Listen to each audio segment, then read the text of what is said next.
Definitely use Krylon. I scratched it up with a Scotch pad, and Krylon's the way to go, at least for me. That's the way to go. That sticks to the plastics better than Rust-Oleum in my experience. This part here I was kind of excited to start to do because this is the pre-shading. There's a lot of good tutorials on YouTube. I'm not trying to say this is a tutorial, but this is something I never done before, never went this route. Trying to keep the airbrush completely straight as possible. It was a little bit of a challenge at first. It got easier, of course, but and luckily within old ships and old stuff and old jets and bombers, when the pre-shading is there, you don't have to be exactly pinpoint laser straight, which is thankful for me. But it did turn out pretty cool. And this is by far the only thing that took me the longest out of the build, because there was a lot of panels and trying to keep my hand straight and just be free-handed with the airbrush was somewhat of a challenge, but it definitely turned out pretty cool, and I'd like to do it again. But thanks for watching. This is the small portion of the build, and I appreciate you watching. Checked out the channel. If you feel like checking it out, I'll put the other two videos that came before this one in the description. The first one was just the overall, what I did with it, how it turned out, the lights and everything on. The second one was just about the flaps in the back, the jet flaps and the thruster flaps, whatever you want to call them. But thanks again for watching. Okay, I have it lined out. This took a little bit longer than I thought. This is a lot of lines. And they're not perfect because I guess they don't really have to be the pre-shading with some kind of aircraft that's kind of been through, you know, some weathering and stuff. So where I messed up was, I think, I could be wrong, but I'm going to do it anyway. I'm going to go in with some white and hit the panels very lightly in the center with the panels with white, because when I come back over with light gray, I don't want to bleed out. I think this, my choice of first coat primer, this gray's a little too dark, but I could be wrong. But I'm going to go through all of this and hit it with some light. It's just some white, just the panels in the center, so when I do the flat gray or some medium gray for aircraft gray, that way it doesn't, my lines just don't disappear, because this gray is a little darker than I wanted it to be. But I'll show you some footage here in a minute, me doing the light spotlight in spots. Probably can't tell, but now I'm done all the shading. They look like a zebra. Now I'm going to go in with some inexpensive white and a little bit of black to get my own desired color gray. Thin it out pretty good, because this is some thin this paint out a little bit, because it's not airbrush paint technically.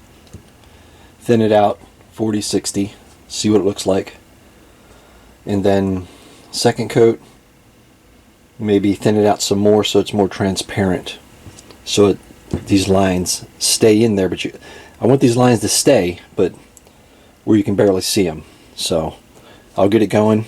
As soon as I get it going, we'll get some more footage.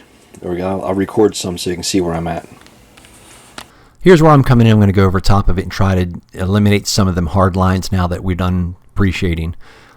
If I were you, well, I'm trying to show you where I made a mistake. I went in too heavy at first.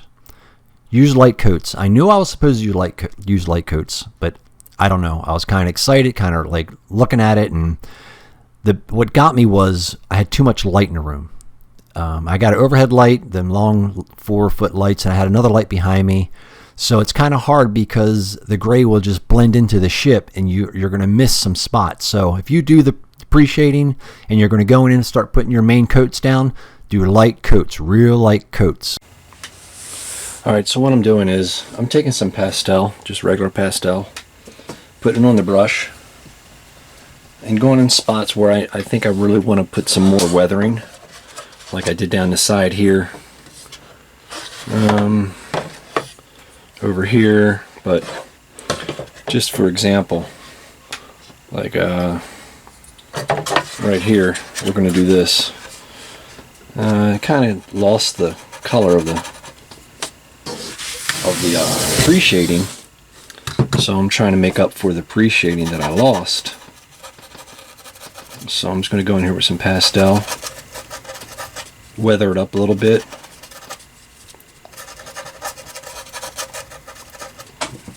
not too crazy.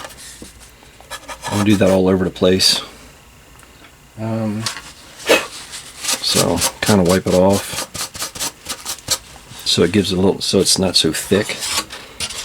I already matte cleared coated this already after painting it. The paint job didn't come out as good as I wanted it to, but I'm not trying to make this into a table piece. This is not like a table piece of conversation. To me, this is just a toy that I had that I just feel like painting. I don't want to spend too much time with it. I'm not trying to make it look like it's some sort of, like I said, coffee table piece, and I'm not going to hang it in the air, so. And I don't want to put any red panels and darker gray panels on it. I know that sounds like what, I'm sure the most hardcore fan would do that. Well, I guess I consider hardcore Star Wars fan. Yeah, I do love it, but I'm not. I don't want to take it back to, I don't want to restore this to the way it looked when it came out of the box. I kind of wanted to look like what I wanted to look like. So I think it's where I want it to be. I'm taking a wet end here. Q-tip. Maybe wetting it up a little bit. Get rid of some of the, try to blend it in a little bit better. And wipe it off.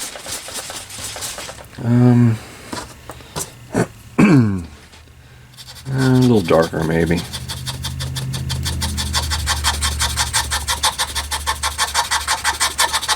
Well, that's not, I'm not looking for 100% restoration, that's for sure.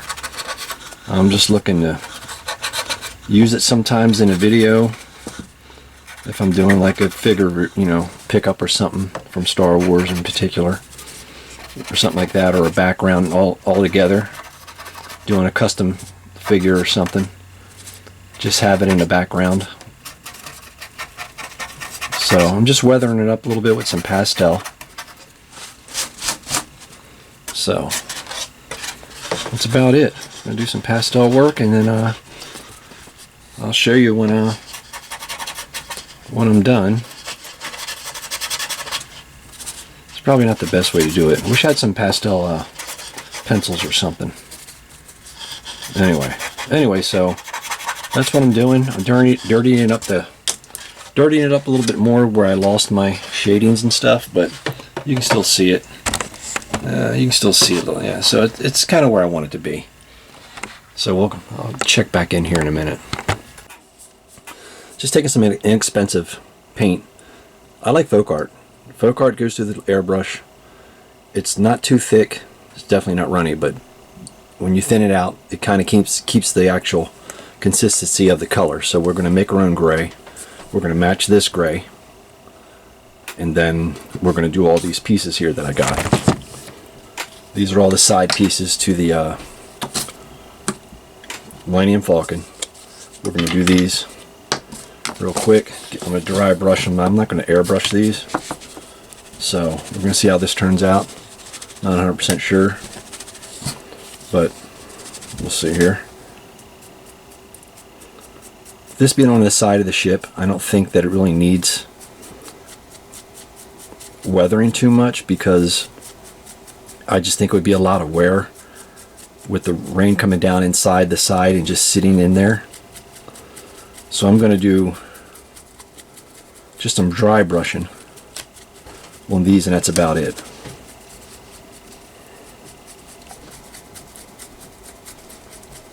And just leave them at that. I think I'm going to do that. I may go a little lighter. I don't know.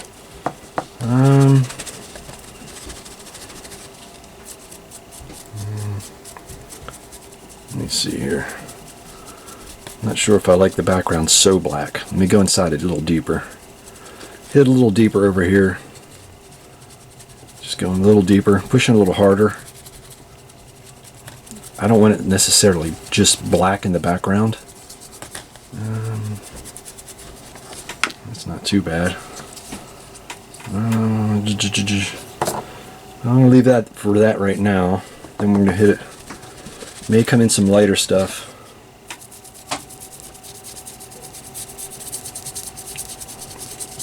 This is pretty straightforward. I think it'll look cool like that on the side being really dark.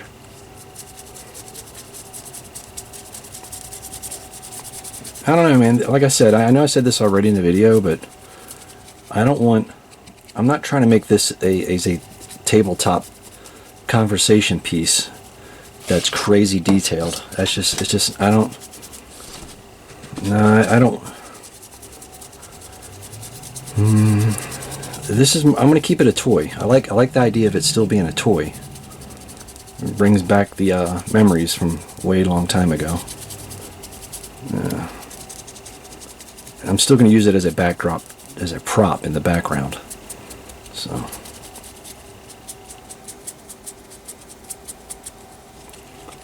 I may hit it with a little lighter. I don't know yet. I don't know. Depends. For the landing gear, this is what it looks like before. For the landing gear though, I fixed these. I put them in hot water and pull these tabs out because they were bent in. So for the landing gear, this is the front one. You can see the difference how it was. I mean, this is just black primer. I'm going to use gunmetal on the landing gear. So we'll do that with that.